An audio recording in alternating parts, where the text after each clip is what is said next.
ዓለማችን ላይ በጣም ውድና አስፈላጊው ነገር ውሃ ነው። እርካሹም ደግሞ ውሃ ነው። በተመሳሳይ መልኩ ደግሞ ለሰው ልጅ ምንም የማይጠቅመው ወርቅ ደግሞ በጣም ውድ ነው። ውድ እንዲሆን ያደረገው ደግሞ በየቦታው እንደፈለግን አናገኘውም። አንዳንዴ በምድር ላይ ስንኖር ሰዎች በራሳቸው አመለካከት ሊመለከቱን ይችላሉ። አንተ ደግሞ ህልምህን እስካላሳካህ ድረስ ሰዎች ቆሞ ደግሞ አያጨበጭቡልህም።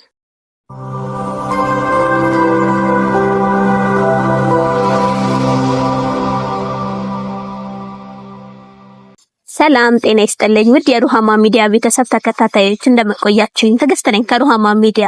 ዛሬ ወደ እናንተ ይዤላችሁ የመጣሁት ቪዲዮ እንግዲህ አብዛኛው ሰው የሚገምተን ቦታ አለ። ያ ምንድነው? አብዛኛው ሰው እኛን የሚገምተን በአኗኗራችን፣ በአለባበሳችን አሊያም ደግሞ በተለያዩ ነገሮች ይገምቱናል። የውስጣችን የሆነውን እምቅ ችሎታዎችን አያውቁትም። እና እነሱን ነገሮች ለማስተማር ነው ዛሬ ወደ እናንተ ይዤላችሁ የመጣሁት።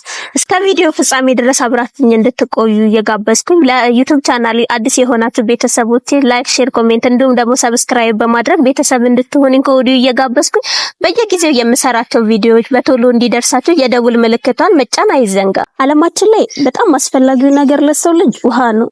ርካሹም ደግሞ ውሃ ነው። በተመሳሳይ መልኩ ደግሞ ምንም ለሰው ልጅ ጥቅም የማይሰጠው ወርቅ ግን በጣም ውድ ነው። ለምንድነው ውድ እንዲሆን ያደረገው ካለን ደግሞ አንደኛ በቀላሉ አናገኘውም፣ ሁለተኛ ደግሞ በዛውም ልክ ዋጋው በጣም ውድ ነው። ስለዚህ እንደፈለግን ማግኘት አንችልም ማለት ነው። ምድር ላይ ያለን ሰዎች ደግሞ እኛን የሚገምቱን በምንድነው ካለን አብዛኛው ሰው ጋር ያለው ችግር ምንድነው?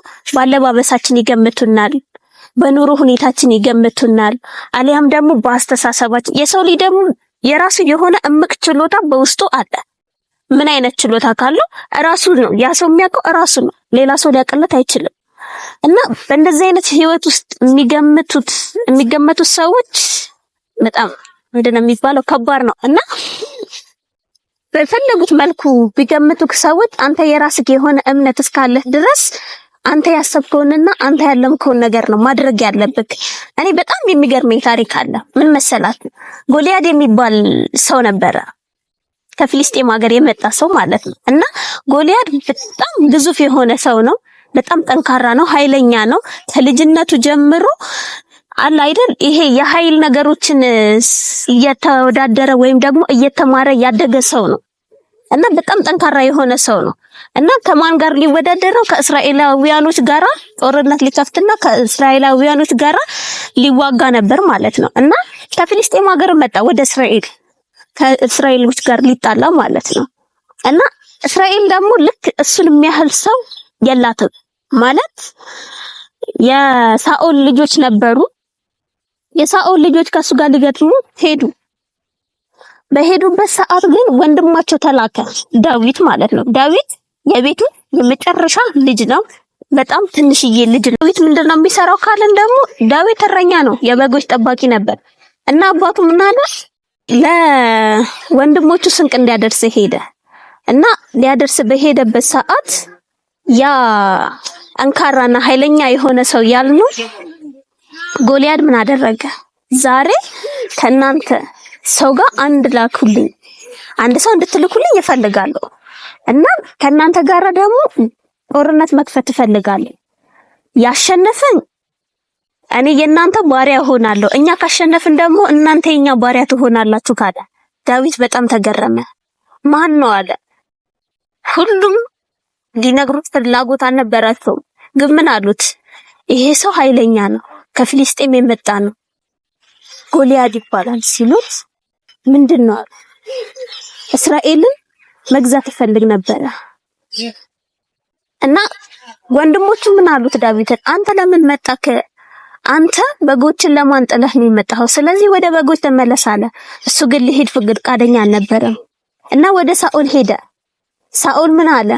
ልጄ አንተ በጣም ትንሽ ልጅ ነህ፣ ጎልያድ ደግሞ በጣም ኃይለኛና ጠንካራ የሆነ ሰው ነው። ስለዚህ ከሱ ጋር አንተ ልትወዳደር አትችልም። እዚህ ጋር ምንድነው ጎልያድን ዳዊትን እየናቁት ነው ማለት እሱ ትንሽ ነው፣ ኃይል የለውም፣ አቅም የለውም እያሉ እየገመቱት ነው ማለት ነው። ዳዊት ግን ምን አለ? እኔ ከአንበሳ ጋር እንኳን ፍየሎቼ ወይም ደግሞ በጎቼ ሲበሉ ከእሱ የማስመለጥ ችሎታ አለኝ። ሳኦል ፈቀደለት። የራሱን የሆነ የጦርነት ብረቶችን አስለበሰው። ግን አልተመቸውም ነበር፣ አወለቀው እሱ እንደሚመቸው። ግን ሲሄድ ልብ ማለት ያለባችሁ ምንድነው ወደዛ ቦታ እየሄደ ይዜ የነበረው 5 ጠጠሮችን ነው። ወደ ወንዝ ሄዶ 5 ጠጠሮችን ብቻ ነው ሰብስቦ በኮረጆ ውስጥ ከቷት ሄደው ማለት ነው። ጎልያድ እንደዚህ የመጣው ምን ልትሆን ነው አለ። ጎልያድ ማለት እንግዲህ ምንድነው ከ9 ጫማ በላይ የሚሆን ቁመት አለው። በጣም ረጅም የሆነ ሰው ነው። ሲቀጥል ደግሞ ምንድነው በጣም ጠንካራ ነው። ከልጅነቱ ጀምሮ በቃ አላርን ትላልቅ ስራዎችን ይሄ ግጥሚያ ምናምን የሚባሉ እነሱን እየሰራ ያደገ ሰው ነው። በጣም ግዙፍ ነው። በዛ ላይ ኦርጋሻ ይዞ የመጣ ሰው ነው። ሰውነቱ ሙሉ ወደ 5000 የሚሆን ከናስ የተሰሩ ብረቶችን የለበሰ ሰው ነው። ዳዊት ምንድነው ያለው ብለናል። መጀመሪያ 5 ጠጠሮችን ብቻ ነው ያዙት። ምንም ነገር በእጁ አልያዘም። ሲመጣ ምን ተማምኖ ነው የመጣው? እግዚአብሔርን ተማምኖ ብቻ ነው የመጣው። እና ናቀው። አንተ ነህ ከኔ ተወዳድረክ የምታሸንፈኝ፣ አንተ ነህ ከኔ ጋር ጦርነት የምትገጥመው አለው። እሱ ግን ምን አለ? ዛሬ አንተ በድንጋይ ወርውሬ እገልሃለሁ እና የፊሊስጤም ሰዎችን የኛ ተገዢ ይሆናሉ እንኳን አላለውም። መገዛትን ስለማይፈልገው ተገዢ ይሆናል አላለውም። ግን እኔ አንተ ዛሬ እጥልሃለሁ ብሎታል። እንዳለውም ግጥሚያ ጀመሩ። ከዛ ምን ተፈጠረ? ጠጠሮችን በወንጭፍ እያሽከረከረ ነበር ሲጥላቸው የነበረው። የዛን ሰዓት ግን በሚገርም ሁኔታ ያንን የሚያክል ግዙፍ የሆነ ሰው ጎልያድ በትንሽዬ በጠጠር ድንጋይ ወደቀ። ህዝቡ ሁሉ ተደነቀ የዛ ሰዓት። ለምን? መጀመሪያ ዳዊት ምን ሲባል ነበር? አትችልም፣ ይሄ ሰው በጣም ትልቅ ነው፣ ስትሮንግ የሆነ ሰው ነው ተብሎ ነበር። እምቅ ችሎታውን አላወቁትም ነበር ማለት ነው። እና በመጨረሻ ምን አደረገ? ጎልያድ በራሱ ይዞት በነበረው ሰይፍ ነው አንገቱን ቆርጦ የገደለው አይደል? ህዝቡ ሁሉ በጣም ተደነቀ። አንደኛ ያንን የሚያክል ሰው እንዴት በድንጋይ ጠጠር ብቻ፣ ሲቀጥል ይሄ አንድ ፍሬ ልጅ እንዴት! በጣም ህዝቡ ተደነቀ ማለት ነው። እና አንተ ማነህ አሉት። በጣም ተገርሞ ማለት ነው። ሳኦል ምን አለው? አንተ ማነህ ነው ያለው።